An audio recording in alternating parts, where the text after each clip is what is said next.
네, 하도 국내 정치 현안이 많아서 저희가 사실은 국제뉴스 그리고 또 트럼프 2기 행정부 출범 이후에 한미 관계 그리고 남북 관계, 북미 관계 어떻게 될지 전혀 전망을 잘 못 해봤었는데요.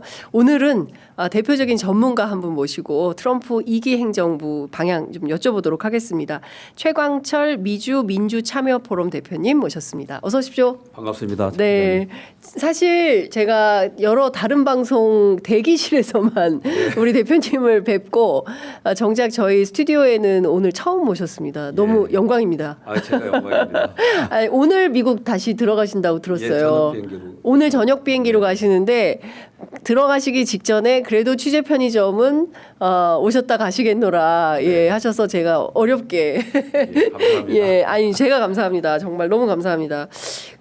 일단 뭐 여러 가지 뉴스가 계속 쏟아지고 있는데 오늘 아침 나온 핵심 보도는 관세 폭탄 관련된 겁니다. 한국도 예외가 아니고 특히 이제 철강과 관련해서는 우리도 상당히 큰 피해를 입게 될 거다. 우리 기업들 포함이 되어 있기 때문에 어떻게 보십니까?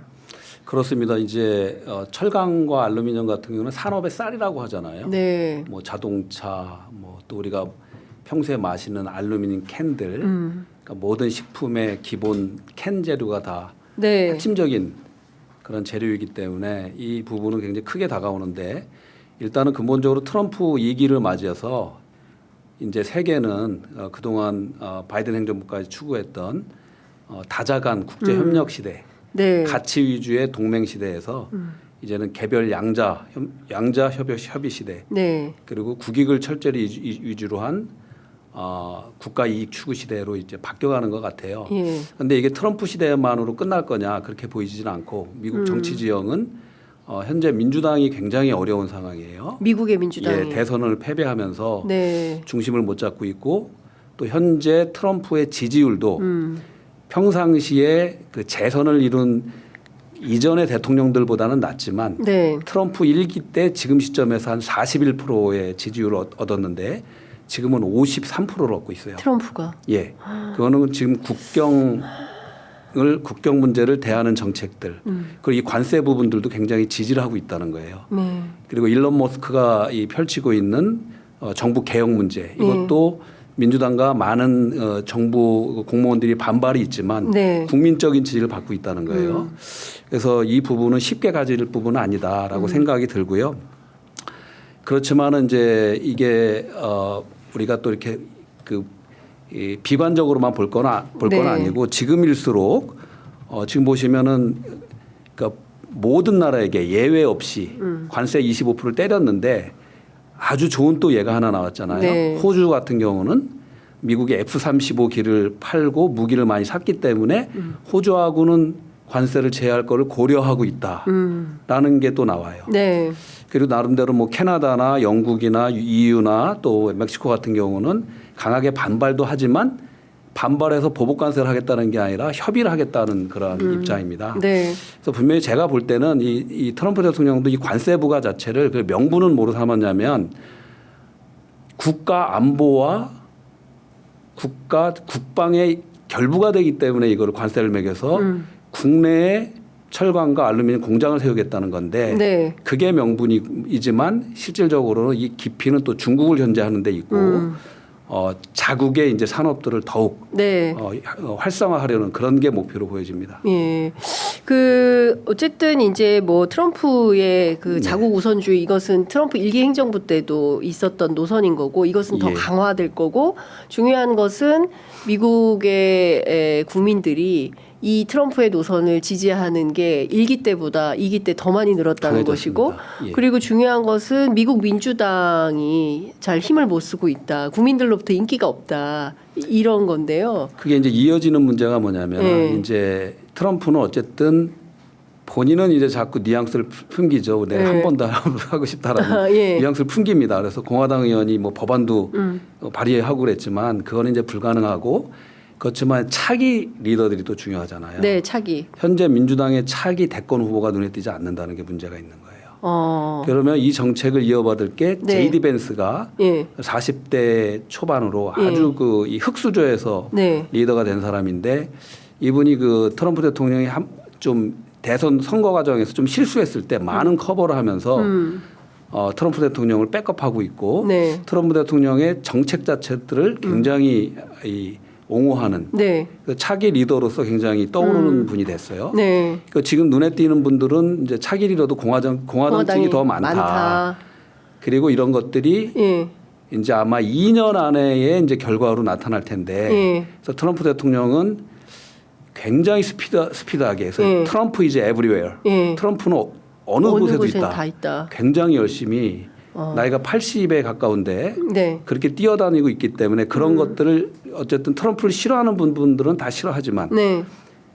53%라는 거는 어마어마한 거죠. 예, 엄청나게 예. 지금 지지를 받고 있다는 거예요. 네. 사안에 따라서는 물론 틀립니다. 예. 근데 미국 민주당은 왜 이렇게 힘을 잃어가는 겁니까?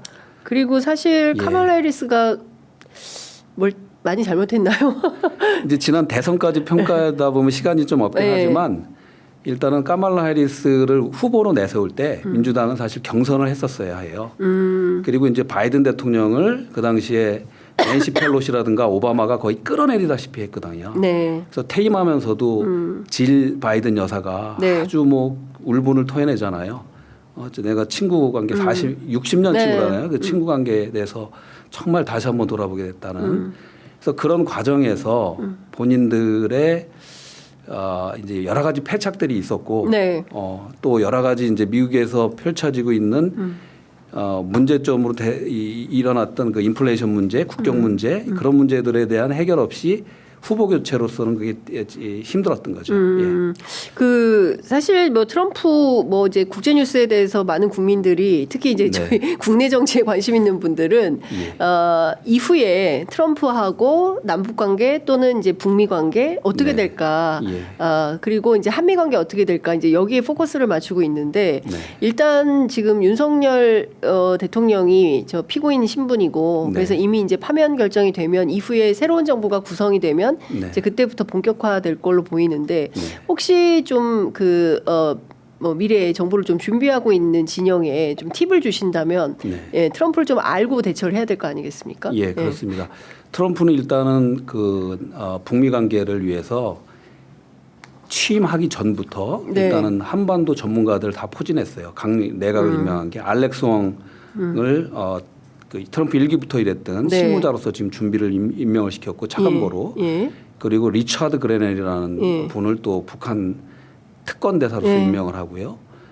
그리고 그 외에도 이분이 이 임명한 분들이 있어요. 영입한 분들 대표적인 건 부통령 네. 제이드 벤스 예.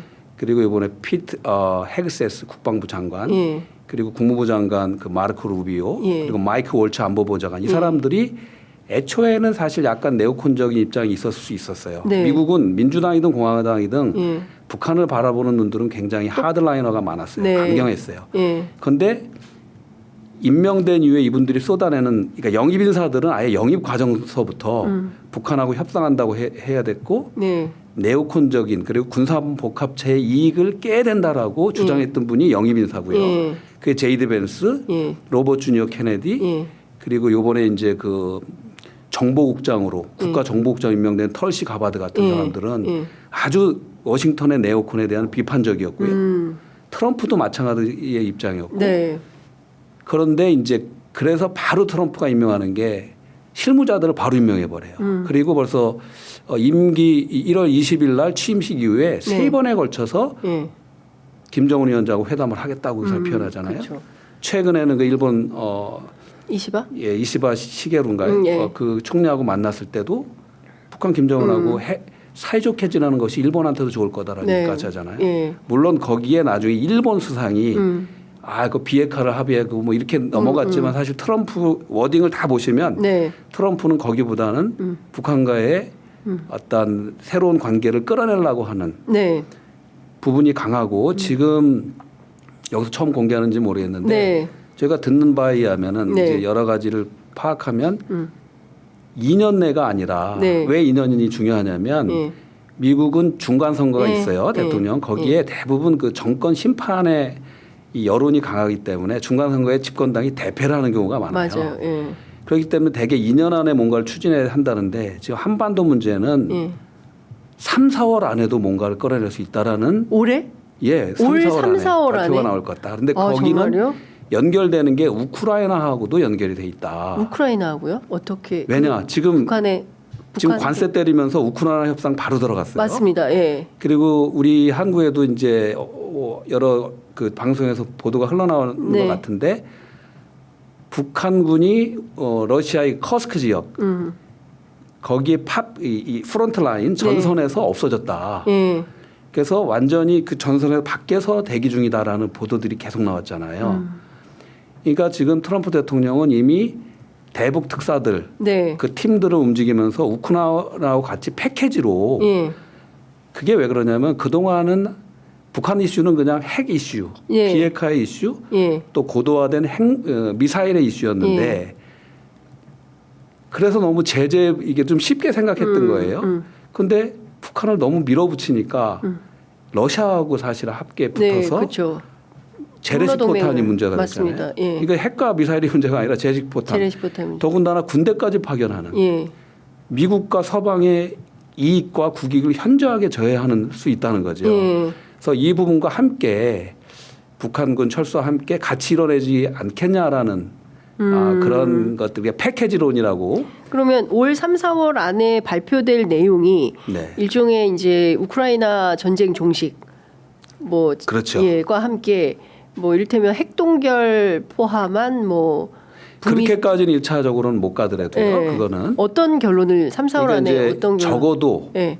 이렇게 되겠죠. 이건 예. 뭐 저도 이거 뭐 제 추측입니다만. 예. 그러니까 현재 그러니까 정전을 하고 예. 종전을 하는 거예요.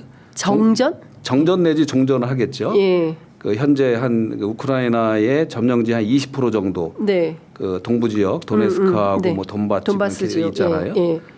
그래서 정전하면서 이제 거기에 파견되는 외국군은 철수를 시키는 거죠. 예. 그러니까 북한군도 철수 근데 이제 대상이고. 문제는 하나는 북한이 지금까지 인정하지는 않았잖아요. 러시아나 예. 북한이 공식적으로. 네. 어쨌든 그러면 거기에서 전쟁을 중지한다라는 거를 이끌어내면서 네. 바로 북측하고도 3, 4월 안에 회담을 시작하지 않겠나. 아, 그 북미 시점에- 회담을 시작한다. 네네. 아. 그걸 이어서 그러니까 예. 우크라이나 전쟁을 종식하고 예. 거기엔 좀 어느 정도 시간이 걸리겠죠. 여러 가지 네네. 조건은. 예. 그렇지만 정전과 종전을 먼저 해놓고 네. 여러 가지 이 장기적인 그 평화에 대해서는 이제 논의를 해나가는 게 시작될 테고 동시적으로 네. 북미 간의 협의가 시작되지 않겠나는 것이 지금 모든 발언들과 일기 때하고는 틀리게 벌어지는 사건들이에요. 네. 그럼 일기 때는 왜 못했냐 얘기할 수 있지만 참고로 일기 때는요 트럼프의 마인드, 트럼프의 철학과 본인 생각만 있었지 참모들이 내각도 심지어 국가안보 보좌관도 잘 아시잖아요. 유명한 존 볼튼. 예. 그 존 사람들이 볼튼이 다 깼다는 발목을 얘기가 있죠. 잡았어요. 예. 뭐 국무부 장관, 국방부 장관 모든 분들이 마크 누구죠? 릴린가요? 그 합참의장도 모든 분들이 그러니까 기존의 기득권에 네. 있는 예. 워싱턴 폴리티컬 이스태블리시먼트가 그걸 막을 수 있었다. 예. 예. 그래서 한쪽에서는 이거를 우리가 트럼프를 잘 컨트롤했다고 하지만 트럼프 입장에서는 자기 철학이 그게 아닌데 못했던 거고 또 공화당도 트럼프의 당이 아니었거든요. 네. 그런데 일기를 지나고 지난 4년간 이 공화당이 트럼프 당으로 바뀌고 네. 지금은 이 강요들 임명하고 캠페인 때 영입한 인사들이 초기 때 뭐 스티브 배넌이라든가 폴 매나포르트라든가 이러한 뭐 선거 전략가 이런 사람들이 아니에요 이제는. 네. 나름대로 그 분야에서 전문가들을 자기 모아서 자기 철학을 실천할 수 있는 사람을 다 짜여진 거예요. 그러면 트럼프는 그 북미 관계를 풀겠다, 북미 수교 네. 하겠다. 한반도 문제를 좀 풀어서 내가 예. 노벨 평화상 받아야겠다. 예. 이런 생각이 확고하다 이렇게 봐야 될까요? 트럼프 대통령의 노벨 평화상에 대한 의지는 굉장히 강한 것 같아요. 아, 왜냐하면 우리 문재인 대통령하고 얼마 네. 전에 또 박선원 의원도 네, 얘기했지만 뭐 추천해야 된다고 그랬죠. 사실 저희 KGPAC 저희 미민주참여 포럼에서는 예. 좀 이따 얘기하시겠지만 미의회 한반도 평화 법안을 예. 추진하고 지지한 사람을 의회도 같이 받아라. 예. 트럼프 대통령하고 같이. 예. 미 대통령. 사실 바이든 대통령이 추진해 주길 원했는데 그분은 못했어요. 네. 왜냐하면 에너지와 활력이 떨어져서 하고는 싶었을 거예요. 네. 북측하고 회담을. 그런데 국내 이슈에 너무 파묻히다 보니까 그 노령의 에너지가 따라가지 못했다라는 게 셔먼의원의 이야기예요. 저희가 네. 참 컴플레인하고 예. 불만을 얘기했을 때 그 브래드 셔먼 얘기하시는 예. 거죠? 예. 민주당에 불만 많다. 네. 바이든 대통령한테 불만 많다. 개인적으로도 저도 많이 후원도 하고 예. 정말 민주당에 미국 민주당에 예, 바이든 대통령께 예, 예, 같이 제가 저기 뭐죠 뭐죠 줌으로 들어가서 바이든 대통령 얼굴 보면서 이렇게 회의하셨어요? 후원도 하시고 했는데 예, 초창기에 예. 하나도 뭐라 했냐 아무것도 못 하시지 않았냐 예. 그랬더니 셔먼 의원님 말씀이 예. 의진이 있었을 텐데 뜻은 있었지만 국내 상황이 그 정도의 에너지를 받쳐줄 수 있는 노령으로서 할 수 없었고 그렇기 때문에 해리스로 그때 교체가 됐다. 그래서 그렇죠. 해리스는 좀 틀릴 거다라는 얘기를 해요. 예. 그래서 저번 대선 때 민주당이나 공화당 공이 예. 실현 불가능한 CVID, 예. 그 핵폐기와 관련된 Complete 예. Verifiable Irreversible Denuclearization이라는 게 없어졌잖아요. 그렇죠. 공약에. 예. 그리고 이제 얼마 전에 지금까지도 계속 북한 핵에 대해서 인정하는 듯한 발언을 하지 않습니까? 그래서 1기와 2기는 전혀 틀리다. 트럼프 대통령이. 그리고 그 이 노벨 평화상 얘기는요. 네. 문재인 대통령과 그 뭐 몇몇 분들이 한 게 아니 그 정도뿐만 아니라 트럼프 대통령이 그 아베 총리가 자기 노벨상 평화 받게 해준다고 이렇게 했다라고 그런 자랑도 하고 그랬어요. 네. 그러니까 일본도 그런 욕심이 있는 거고. 그렇게 이제 아부 정치를 한 거죠, 사실은. 예. 그러니까 예. 사실은 뭐 북미 관계 따져보면 문재인 정부 때 하노이 노딜부터 다시 좀 출발을 해야 되고 네. 전반적으로 세계를 놓고 봤을 때 뭐 중동이나 뭐 유럽이나 모르겠지만 아시아 특히 이제 한반도 문제를 풀고 싶어하는 트럼프 의지는 강력해서 네. 미국의 민주당보다는 공화당의 트럼프가 훨씬 더 적극적으로 이 문제를 풀 가능성이 있다. 그래서 경우에 따라서는 한반도에게는 트럼프가 위기이자 기회다. 뭐 이런 얘기도 정가에서는 많이 합니다. 네. 네, 어떻게 보세요? 그래서 사실 그게 결과가 어떻게 나왔냐면 네. 미국의 이제 저도 민주주의를 신봉하고 예. 법치주의, 민주주의 또 한반도 평화를 지향하는 사람인데 네. 사실 미국 기준으로 우리 코리안 아메리칸들 한인들을 보면은 되게 민주당의 정책들이 맞는 경우가 많아요. 거기에서 이민자들, 네. 소수자들을 많이 보고 하는데 예. 그럼에도 불구하고 이번에 많은 민주 진보에 있는 미국에 계신 분들도 트럼프를 찍은 분들이 꽤 많아요. 물론 트럼프를 의심하고 신뢰할 수 없는 분들은 이분이 사실 민주주의도 파괴를 한 부분에 많이 관여돼 있고 네. 지금처럼 일방적이고 여러 가지 이제 단점 때문에 지지를 안 하는 분도 있지만 많은 부분이 코리안 아메리칸도 표가 갔어요. 그래서 트럼프 쪽으로. 트럼프 쪽으로. 예. 그거는 한반도 평화를 뚫어낼 수 있다는 그런 바람 때문이겠죠. 예. 그래서 저희도 이렇습니다. 사실 지금 앵커님 지금 말씀하셨지만은 트럼프가 만약에 네. 가자 문제나 우크라이나 전쟁이나 잘 끝내서 거기서 노벨 평화상을 받아버리면 네. 이거 나 끝났다 이제 한반도 문제는 이제 그냥 귀찮으니까 이렇게 안 되게 이거를 견인하고 지키고 푸시하고 정말 이러는 것도 이제 미국에 있는 우리 네. 한인들의 몫이고 유권자로서 후원자로서의 몫이고 또 한국 국민의 몫이에요. 그래서 저희는 기억합니다. 문재인 대통령 초기 네. 그때 트럼프 대통령 1기 때 네. 한반도 평화 프로세스를 진척시킬 때 예. 지금처럼 광화문이 나눠져 있지 않았어요. 기억하실 겁니다. 86%의 코리안들이 한국인들이 적극 지지하고 흥분해서 다 같이 환영했는데 그래서 싱가포르 회담까지 너무 잘 됐는데 그렇죠. 그게 하노이 하노이에서. 노딜로 모든 것이 깨지면서 예. 그 이 김정은 위원장 거기에서 이를 갈고 눈물을 흘리고 60시간 동안이나 기차 그 기차를 타고 타고 왔네. 하노이까지 도착해서 네. 희망을 갖고 왔는데 네. 그런 일이 벌어졌기 때문에 더 어려워지긴 했지만 예. 그래도 트럼프 대통령이 지난 선거 캠페인 내내 예, 변하지 않고 또 지금까지도 취임 이후에도 변하지 않고 똑같은 커미트먼트 약속의 발언을 하고 있기 때문에 네. 이거를 살려나가야 된다. 이건 근데 보수 진보의 문제가 아니에요. 우리 네. 경제는 남북미 문제 뚫리면요. 예. 세계 5위권, 3위권 됩니다. 그렇죠. 예, 예. 그 사실은 뭐 누구죠? 그 미국의 유명한 투자자, 소로스. 예. 아니 소로스 말고 예. 그 북한에 투자하겠다고 했던 갑자기 이름이 생각이 안 나네. 하여튼 예. 등등의 사실은 남북 관계가 풀리면 경제 문제는 뭐 일자리 그렇습니다. 문제, 예. 뭐 그리고 특히 우리가 광물 이런 거 굉장히 취약한데, 그렇습니다. 예, 북한에 있는 광물들 뭐 이런 거 협약하고. 뭐 너무 할 게 많죠. 근데 이제 그 자체가 지금 안 되니까, 그리고 또 북한이 적대적 두 국가론으로 이제 남쪽을 완전히 적대국으로 딱 규정을 해버렸기 때문에 예. 이후에 과정이 더 어려워지는 거 아니냐. 차라리 외교적 관계로 수립하는 게 더 낫겠다. 뭐 이런 얘기들도 있는 건데요. 네. 그 트럼프 시대의 북미 연락소 설치까지 가능하다고 보세요? 북한이 받을까요? 김정은 그거는 북한은 이제 트럼프 대통령 시기를 놓쳐서는 안 될 겁니다. 만약에 제이드 벤스로 가고 네. 또 이 트럼프와 철학을 같이 하는 분들이 이어갈 수도 있겠지만 역대 어느 대통령도 네. 지금 47대까지 나왔는데 이런 네. 경우는 없었고요. 미국은 어쨌든 민주당, 공화당, 공이 북한에 대한 어떤 대화 자체를 네. 큰 컨세션, 양보요. 뭐 이렇게 굴복한다는 생각이 강하기 때문에 대화 네. 자체도 힘들었던 거예요. 물론 본인들의 체제 보장 또 저기 국익을 위해서 내세울 건 내세우겠지만 네. 저도 믿기는 장기적으로는 우리가 비핵화를 추진해야 되고 그런데 그거 전에 모든 것을 논의하기 위해서 양국의 외교는 정상화돼야 된다.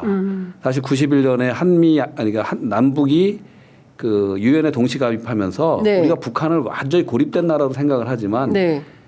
우리는 뭐 전자 많은 나라들하고 외교관계 맺었지만 북한도 140여 개국하고 외교관계를 맺고 있어요. 네. 영국하고도 맺고 있고 캐나다하고도 맺고 있고 네. 근데 맺지 못한 나라가 한반도 문제 핵심 당사국이 있죠. 두 나라가. 그게 이제 사실 미국이고 일본이고 사실 프랑스 정도이거든요. 네. 근데 북한도 엄연히 유엔을 가입한 정상 국가이기 때문에 당연히 미국도 북한과 연락사무소를 설치한다는 거는 제가 볼 때는 굉장히 빠르게 올해 안에도 진행될 수 있지 않나. 그게 뭐 3, 4월에 나올 수 있다고 보여지는 거죠. 그렇군요. 그 사실 지금 뭐 탄핵 국면이기 때문에 보수 그 커뮤니티에서는 특히 이제 극우 커뮤니티에서 나오는 얘기는 이런 거예요. 트황이 윤카를 구해내 줄 거다. 여기서 무슨 윤카가 뭐 트럼프 황제가 트럼프 황제가 윤석열 각하를 뭐 구해줄 거다. 왜냐하면 부정선거를 가지고 일맥상통한 한 팀 원팀인 것처럼 이렇게 생각을 하는 거예요. 왜냐하면 그 스탑 더 스틸이라는 구호를 계속 그 보수 집회에 갖고 나와서 얘기하지 않습니까? 근데 그런 걸 보면 실제로 트럼프 2기 행정부 트럼프가 지금 파면 위기에 있는 윤 대통령을 구해줄 거냐? 실제로 미국에서 그렇게 트럼프가 그렇게 할 거라고 보십니까? 어떻게 분석하세요? 그건 제가 볼 때는 0.0001%도 없다고 말씀드린 게 트럼프가 윤석열에 대해서 구해줄 가능성은 0.0001%도 없다. 그 근거는 뭐냐면요. 일단은 부정선거 말씀하시는데요. 지금 미국의 어떤 언론에서 미국의 부정선거 나오는 언론 기사 보셨습니까? 못 본 것 같아요. 하나도 없을 거예요. 2020년에 사실 트럼프 대통령이 그 부정선거론을 꺼냈죠. 근데 미국은 그 당시만 해도 그게 먹힐 수 있었던 게 한국처럼 중앙선거관리위원회는 헌법기관으로서 아주 통제와 이 관리가 잘 되는 이런 기관이 없고요. 미국은 50개 주마다 본투표, 사전투표, 우편투표 또 우리처럼 만 18세 넘으면 다 선거하는 게 아니고 유권자 등록을 안 하면 투표를 못하고 엄청나게 복잡해서 등록하는 날짜, 투표하는 날짜, 뭐 우편 투표를 받는 마감 날짜 모두가 틀려서 미국의 그 누구도 선거 전문가 누구도 50개 주를 전체 다 모른다. 아무도 there's no expert. 그러니까 저 전문가는 없어요. 그 정도로 어려워요. 그리고 일정 부분 유권자 등록하고 또 뭐 우편 투표, 사전 투표하는 과정에 좀 미스테이크들이 있어요. 주마다. 그걸 갖고 문제 삼을 수 있다고 봅니다. 저는. 그런데 결론적으로 2020년, 2022년까지 선거 때 부정선거를 주장했던 후보들은 하나도 당선된 사람이 없어요. 그리고 지금 그 트럼프 대통령이 당선된 이유도 지금 여기서 주장하는 부정선거를 주장해서 당선된 게 아니라 인플레이션 문제, 국경 문제 이런 문제를 해결하라고 당선시킨 거고 미국 전체 국민들도 부정선거를 지지하느냐 그러면 거의 80% 이상 그 말도 안 되는 소리다라고 합니다. 예. 그렇기 때문에 그렇고요. 또 두 번째는 그 오히려 트럼프 대통령은 윤석열 대통령을 좀 싫어한다는 느낌이 있죠. 네. 왜냐하면은 트럼프 아들 아시죠? 큰 아들 네. 도널드 트럼프 주니어. 예. 그분이 한국을 작년 한 두세 번 와셨어요. 2번 정도 오셨어요. 그래서 저희가 알기는 예. 이 윤석열 대통령 면담을 요청했는데 예. 안 들어줬어요. 안 만났어요? 그 이유는 네. 아시잖아요. 트럼프 네. 대통령이 그 한미일 그 협력을 예. 외교의 어떤 그 목표로 중요한. 세운 바이든 대통령을 엄청나게 분위기를 맞추느라고 난 이분이 참 문제가 있는 게 아메리칸 파이도 막 부르고 노래도 이게 문제인 거예요. 트럼프 예. 대통령은 지금 대통령이 되고 상대방을 욕하더라도 다 만납니다. 요번에 LA 산불 났을 때도 예. LA 쪽은 거의 다 민주당이 장악하고 있는데 다 민주당 의원들 초청해서 다 들어요 목소리를. 여기 그런데 한국의 윤석열 대통령은 네. 한국에서 하던 버릇을 똑같이 트럼프한테 한 거예요. 아 미국 가서도 여기서도 야당 대표 안 만나줬죠. 예. 국회에서 뭐 연설하는데 안 왔다면요. 시정연설 안 했죠. 그리고 예. 심지어 자기 당의 대표까지도 쳐내려고 하고 그렇죠. 이런 정치인의 기본도 안 된 거예요. 아. 트럼프 대통령하고 완전히 틀린 거예요. 예. 그래서 그거를 미국 외교까지 가져가서 예. 차기 현재 대통령은 아니지만 예. 대선 후보의 트럼프의 아들이 와서 좀 만나자고 했는데 안 만나죠. 노를 한 거 아닙니까? 세상에. 예. 정치가 안 돼 있네. 완전히 갈라치기 정치를 플러스 정치를 해야 되는데 예. 외교까지 그렇게 된 거고 두 번째 하나 중요한 거는 예. 트럼프 대통령이 작년 이 선거 과정에서 7월 13일 날 네. 펜실베니아 버틀러에서 예. 거의 죽었어요 사실은. 테러 당했죠. 신이 살렸다는 게 맞아요. 예. 그때 그 공화당 연설에서 총알이 여길 맞았잖아요. 예, 귀. 그때 어떤 노주에서 마련해둔 자료 화면을 이렇게 보려고 이렇게 보고 얘기하려고 연설할 때 이렇게 얘기하다가 이렇게 돌려서 네. 여기 관자놀이를 맞을 걸 한 게 여길 맞은 거예요. 아. 그래서 살았거든요. 예. 근데 예. 중요한 거는 그때 아마 여기 한국도 기사가 나와 있는 걸로 저는 알고 있는데 모든 전 세계 그 지도자들이 다 트럼프의 안녕과 네. 건강 괜찮냐? 건강, 예. 예. 그렇게 했는데 제가 알기는 윤석열 대통령은 안 보냈어요? 보냈을 텐데. 7시간인가 8시간 지나서 아. 보낸 거로 알고 있어요. 굉장히 늦게. 그래서 그거를 모르겠냐는 거예요. 트럼프 대통령이 전 세계 정보를 다 갖고 있는 분이. 예, 예. 그때 윤석열 대통령이 나한테 제일 늦게 예. 보냈다. 또는 그 7시간 기억나시죠? 지나서 보냈다. 기억나시죠? 예. 그 기억이. 그래서 외교적으로 굉장히 미스테이크를 했다. 그러면 그 옆에 대통령실이나 보자는 사람들 다 똑같다. 예. 저는 국민의힘당도 좀 똑 비슷하다. 예. 초당적으로 크게 해나갈 줄 알아야 되는데 정치를. 이렇게 마이너스 정치를 하던 버릇이 예. 미국에까지도 영향을 미치고 그런 트럼프가 그걸 아는데 이분을 구해 주신다라는 거는 명분도 없고요. 예. 그리고 제가 이제 사실 여기 한국의 대사관에서 고위 관료하고 며칠 전에 그 만났는데 네. 한국에서의 이 탄핵 심판이 정하게 돼서 차기 민주정부가 수립되는 것만이 새롭게 빨리 이 훼손된 한미동맹을 회복하는 길이라는 입장이에요, 미국. 아, 미국이. 예, 그렇습니다. 예. 예. 그러니까 지금 그러니까 정치라는 게 예. 고루고루 두루두루 만나면서 정보도 취득하고 네. 관계도 좋게 해야 외교도 잘 되고 그렇습니다. 예, 국익에 부합하는 이런 걸 하는데 예. 윤석열의 노선 외교 노선이라는 것은 오로지 바이든 행정부가 추구하는 한미일 네. 협력 요거에만 주력을 하다 보니까 네. 그리고 커멀라가 될 거라고 생각을 해가지고 사실상 트럼프 쪽에는 아예 줄도 안 대고 했던 상황이기 때문에 그러니까 보수 쪽에서 아무리 뭐 부정선거 얘기하고 어쩌고 해봐야 트럼프가 윤석열 구해줄 리는 없다. 0.0000101%도 없다. 이렇게 말씀 주신 거네요. 그러면요. 그거를 구한다 그러면 트럼프 대통령은 예. 한국은요. 예. 작은 나라가 아니에요. 이제는. 아니 얼마 전에 포린 예. 폴리시에 그 네. 기사가 나오지 않았습니까? 윤석열에 대한 관심이 없다. 네. 문화일보가 속보로 다뤄서 화제가 됐었는데 네. 윤석열에 대한 관심은 없고 뭐 이게 구해줄 거라고는 전혀 생각도 하지 말아라라는 분석 기사도 나왔더라고요. 그렇습니다. 예. 그거를 이제 조선일보인가에 어디서는 예. 그게 뭐 한국계 뭐 미국 변호사가 변호사다 미셸 뭐, 킴이라는 분인데 예. 한국계 미국 변호사다 했지만 그게 중요한 게 아니라 예. 그러면 한국을 한국계 우리가 최고 많이 하는 거예요. 예. 미국은 예를 들면 터키의 이슈다 그러면 터키계 미국인이 그걸 쓰죠. 그렇겠죠. 가장 양국을 잘 알기 때문에. 예, 예. 근데 중요한 거는 포린 팔러시라는 예. 정말 미국의 주류 사회 연방 의원들 모두가 매일 보는 거기에서 채택해서 실렸다는 거예요. 네. 거기에서는 윤석열 대통령이 미국에다가 이제 그 이 읍소를 하고 있다는 거죠. 그런데 소설을 쓰고 있고 정치적 술책을 벌이고 있다면서 강하게 비판을 하지 않습니까? 그러면서 거기에 이제 한국의 이재명 대표도 언급이 되면서 네. 전에는 이제 한미 동맹을 뭐 약화시킨다 어떠한 이러한 잘못된 왜곡된 메시지에서 벗어나서 네. 이재명 대표의 어떤 실용주의적인 모습들이 두각되면서 네. 그게 이제 미국 언론에 어쨌든 워싱턴에서 보는 그 저널에는 처음으로 이게 나온 거죠. 그러니까요. 그러니까 실제로 트럼프의 관심은 윤석열에게는 없고 네. 차기의 가장 당선 가능성이 높은 이재명 대표에게 훨씬 관심을 많이 갖고 있다. 이게 사실이다. 이제 이런 말씀 좀 주셨습니다. 그렇습니다. 예. 그 시간이 지나버렸네요. 큰일 났네. 그 이건 꼭 여쭤봐야 될 것 같습니다. 그 앞서 말씀 주신 두 가지만 좀 여쭤봐야 될 것 같은데 네. 좀 콤팩트하게 말씀 좀 주시면 좋을 것 같아요. 일단 그 브래드 셔먼 의원이 이달 안에 한반도 평화 법안을 다시 낸다고 뭐 보도가 나왔더라고요. 예. 그 미국 사회에서 특히 미국 주류 사회에서 한반도 평화 법안에 대해서 얼마나 관심이 있는지 그리고 이 법이 입법될 가능성은 얼마나 있는데 어떻게 봐야 될까요? 장 기자님 사실은 우리 앞에 있는 모든 얘기들보다 가장 중요한 얘기가 이 얘기예요. 네. 이거만 갖고 사실 한 시간, 두 시간을 네.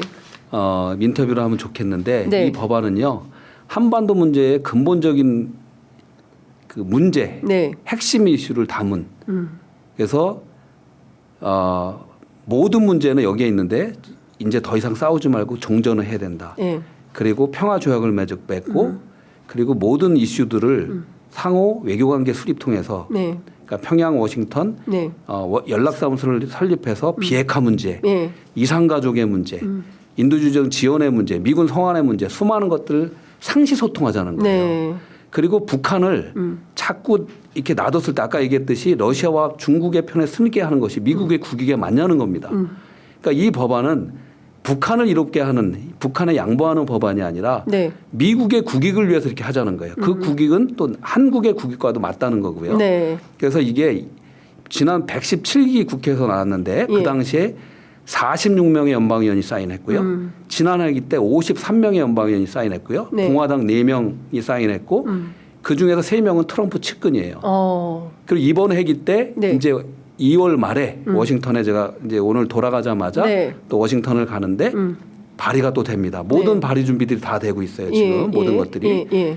브래드 셔먼 의원이 여러분 아시지만 이번에 계엄 사태 때 한국의 민주주의를 지키려고 함께 힘써주셨던 브래드 셔먼 의원이 대표 발의를 하시고 그동안 발의 여기 참여했던 분들이 앤디 킴, 로 칸나, 많은 법사위원장, 재정위원장 많은 중진 의원들도 참여를 했고요. 그래서 이 법안을 사실 막으려고 오늘 시간이 없지만 정광훈 목사라든가 애니첸이라든가 이런 분들이 이 법안을 막으려고 그 많은 돈을 들여서 미국 로비 업체를 쓰고 뭐 보수 단체나 협력해서 이것을 하는 거예요. 그 애니첸을 여쭤보려고 했어요. 지금 최근에 한국일보가 집중 보도를 하고 있는데 소위 그 KCPEC 한국 보수주의 연합이라는 걸 만들어서 끊임없이 부정선거론을 설파하고 마치 이게 이제 있는 것처럼 하고 있는데 그 부정선거론을 설파하고 있는 이 애니첸이라는 사람이 어떤 사람인지 미국 사회에서 이렇게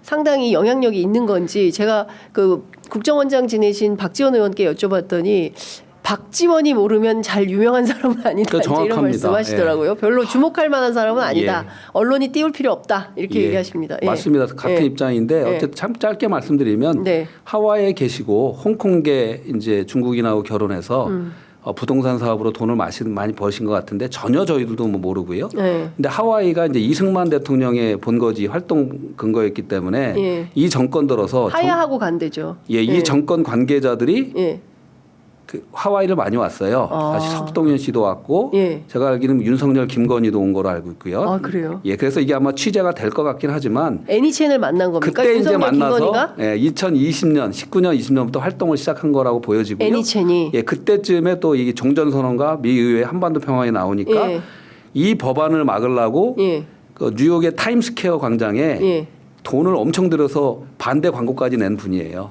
NHN이라는 사람. 그러면서 이제 한국계 정치인들, 예. 국힘당인가요, 자유한국당이 이렇게 예, 연결되면서 예. 이제 한국에다가 이제 이거를 목소리를 내는 것 같고요. 미국 사회는 뭐 전혀 없고. 예.